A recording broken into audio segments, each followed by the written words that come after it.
Anbam smai baro ki MDC ki berang shusha jet shakiyeng dorbar jongka Khasi Hills Autonomous District Council haka arpunyau terik urimpang arja arpusan haka por khatway beje minstem bat haka sngi kababur ka arpu pra terik urimpang arja arpusan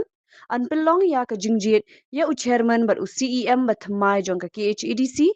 kani ka jing pelong ya ka jingbam smai kalong hadin ba ulat ka jela ula ay ka hukum ban IT haka Deputy Commissioner ke East Khasi Hills ban pinya chakmat ya kani kakam.